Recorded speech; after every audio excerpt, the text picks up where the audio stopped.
കോഴിക്കോട് നേരത്തെ നമ്മളൊരു റിപ്പോർട്ട് വിവരങ്ങൾ കണ്ടു. കോഴിക്കോട് പാലക്കോട്ട് വയലിൽ സംഘം ചേർന്ന യുവാവിനെ കൊലപ്പെടുത്തിയ വാർത്ത. ഈ സംഭവത്തിൽ അച്ഛനും 2 മക്കളും ഉൾപ്പെടെ 3 പേർ കസ്റ്റഡിയിലായി. വിവരങ്ങളുമായി MS അനീഷ് കുമാർ തയ്യാറാക്കിയ റിപ്പോർട്ട് കാണാം.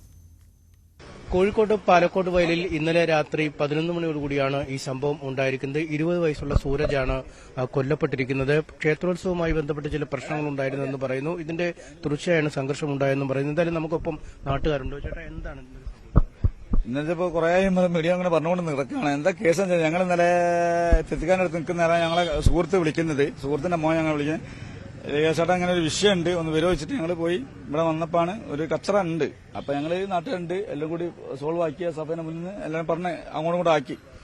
അത് കഴിഞ്ഞ് ഞങ്ങൾ കാവിലെ എത്തിയപ്പോഴാണ് ഇവന് ശ്വാസം കിട്ടില്ല. സൂരജ് ഞങ്ങൾ കണ്ടില്ല. നമ്മളെ സുഹൃത്തിന്റെ മോനാണ്. ഇവിടുന്ന് മോനാണ് അടി കിട്ടുന്നതെന്ന് അറിയുന്നില്ല. അപ്പൊ വന്ന് ഞങ്ങളെ വിളിച്ചപ്പോൾ ഞങ്ങൾ കോളേജ് അഡ്മിറ്റ് ചെയ്യേ ശ്വാസമില്ല. പിന്നെ വിളിക്കുന്ന കേസ് വെച്ചാൽ ഇതാണ്, ഇത് പൾസില്ല. ഞങ്ങൾ വണ്ടി എടുത്ത് പോകുമ്പോഴേക്ക് ആള് ഡെത്താണ്. അപ്പൊ എന്താ കേസ് വെച്ചാൽ ഇയാൾ ഇടപെട്ടത് ഇയാൾക്ക് വേണ്ടിയിട്ടല്ല. ഒരു സുഹൃത്ത് ഒരു കോളേജിൽ എന്തോ വിഷയം പോലെ എന്തോ ചോദിച്ചാൽ പോകുന്നേരം ഇതെന്താന്നുള്ള കേസിൽ സൂര്യ ഒറ്റയ്ക്ക് പോയിട്ട് അറ്റാക്ക് ചെയ്ത്. അപ്പോൾ ഒരു 10 ആളുണ്ടെങ്കിൽ ഒറ്റയ്ക്ക് അവനെ ഇതാക്കി. ഓനപ്പുറം കുറച്ചാളുണ്ടെങ്കിൽ. പക്ഷെ എന്തായാലും എമ്പക്ക് പോകേണ്ട നമ്മളെ സുഹൃത്തിന്റെ മോനാച്ചാലും നമ്മളെ മോനാച്ചാലും അയാൾ പോയി. ഇനി നാളെ ഒരു കുട്ടിക്ക് ഇതിങ്ങനെ വരരുത്. എത്രയായി വരുന്നിപ്പോ. ഇപ്പം 10ാം ക്ലാസ് കേസ് നമ്മൾ കാണുന്നുണ്ട്. ഇനി ഇങ്ങനത്തെ ഒരു വിഷയങ്ങൾ പക വെച്ചിട്ട് കുട്ടികള് ഒരു സ്ഥലത്ത് വന്നിട്ട് ഒരാളെ ആക്രമിക്കുകയോ കൊല്ലോ, ഒരു 100 ആളിനോ എന്താ മരുന്നോ ഒന്നും നമുക്ക് അറിയില്ല. നേരത്തെ പരിചയമുള്ളവരാന്നുള്ള ഇല്ല, സൂരജായിട്ട് ബന്ധമുണ്ടാവില്ല. സൂരജിന്റെ സുഹൃത്തിനായിട്ടുള്ള വിഷയങ്ങളാ. സൂരജ് കോളേജ് എന്താ വിഷയമാണെന്നാ പറയുന്നത്. പല സുഹൃത്തുക്കളെ ചോദിച്ചപ്പോ നമുക്കറിയില്ല. ഞങ്ങൾ ഒരു വിളിച്ചപ്പോ ഞങ്ങൾ വന്നാൽ അച്ഛന്റെ സുഹൃത്തുക്കളാണ് ഞങ്ങൾ കുറെ ആളുകളുണ്ടേ.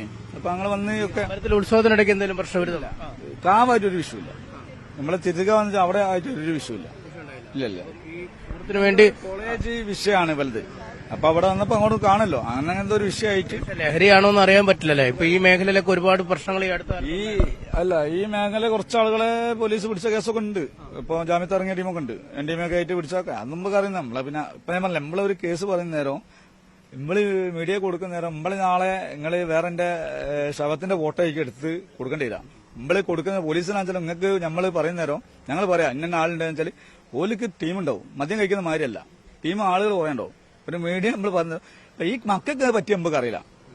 ഓലെ ഇനി എന്താ ചെയ്യേണ്ട വെച്ചാൽ മീഡിയ വെച്ചാലും ഈ മക്കൾ ഇനി ഒരിക്കലും ഇങ്ങനത്തെ കേസുകളിൽ വൈരാഗ്യോ മഷീദ് ഊത്ത വിഷയം വെച്ചാലും ഒരു ഉത്സവത്തിനോ ഏടാ വന്നിട്ടു കല്യാണ വീടാണെച്ചാലും അങ്ങനെ ചെയ്യരുത്. ഒരു കുറെ നേരം അച്ഛനും അമ്മയും പോറ്റുക. ഒരു പണിയെടുത്തിട്ടാണ് മക്കളെ പോറ്റുന്നത്. മക്കളെ എവിടെ പോകേണ്ടത് അറിയില്ല. ഒരു 2 പണിക്ക് പോകുന്ന ആളുകളാ. ആളുകൾ എപ്പോഴാണ് തിരിച്ചറിഞ്ഞ ഈ സൂരജിന് ഇങ്ങനെ പരിക്ക് പറ്റിയെന്നുള്ളത്? പല സുഹൃത്തുക്കളുണ്ട്.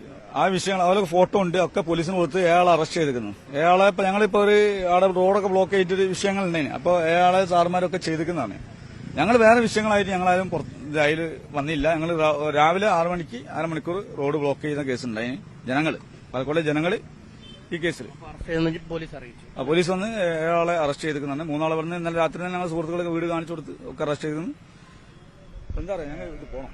എന്തായാലും വലിയ സംഭവം തന്നെയാണ് ഉണ്ടായിരിക്കുന്നത്. കാരണം തുടർച്ചയായി ഈ മദ്യപ സംഘങ്ങൾ അല്ലെങ്കിൽ മയക്കുമരുന്ന് ലഹരിയിൽ യുവാക്കൾ ഒരുപാട് കുറ്റകൃത്യങ്ങൾ ചെയ്തു വരുന്നുണ്ട്. ഇതിന് സമീപം തന്നെയുള്ള ബൈപ്പാസ് റോഡിൽ പലപ്പോഴും നാട്ടുകാരുടെ ജീവിതത്തിന് തന്നെ ശല്യമാവുന്ന രീതിയിൽ മയക്കുമരുന്ന് മാഫിയയുടെ ഇടപെടലുകൾ ഉണ്ട് എന്ന ആരോപണം ഉയരുകയും ചെയ്തിരുന്നു. ഒരുപക്ഷെ ഇത്തരം മയക്കുമരുന്ന് മാഫിയയുടെ ഇടപെടൽ ഈ കേസുമായി ബന്ധപ്പെട്ട് ഉണ്ടായിരുന്നു എന്നതിനെക്കുറിച്ച് കൃത്യമായ വിവരങ്ങൾ ലഭ്യമല്ല. താനും ഈ സൂരജ് ഒപ്പമുണ്ടായിരുന്ന ഒരു സുഹൃത്തിന്റെ പ്രശ്നത്തിനായി ഇടപെട്ടതാണ്. ആ ഇടപെടലാണ് പിന്നീട് ഇത്തരമൊരു സംഘർഷത്തിലേക്ക് നയിക്കപ്പെട്ടതെന്നാണ് പറയുന്നത്. ക്രൂരമായ മർദ്ദനത്തിനാണ് ഈ സൂരജ് വിധേയമാക്കപ്പെട്ടത്.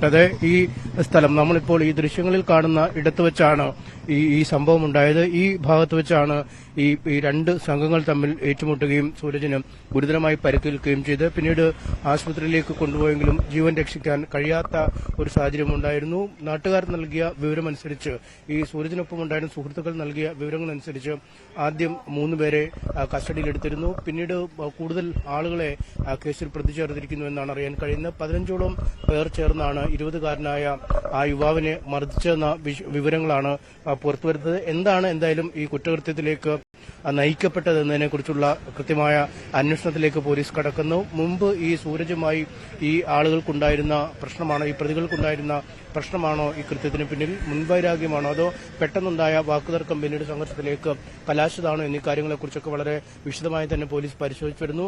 ലഹരി മാഫിയയുടെ ഇടപെടലുകളടക്കം കൃത്യമായ പരിശോധനയ്ക്ക് പോലീസ് വിധേയമാക്കി വരികയാണ്. ഇതുമായി ബന്ധപ്പെട്ട വിശദമായ അന്വേഷണങ്ങൾ നടക്കും. MS അനീഷ് കുമാർ ആണ് വിവരങ്ങൾ നൽകിയത്.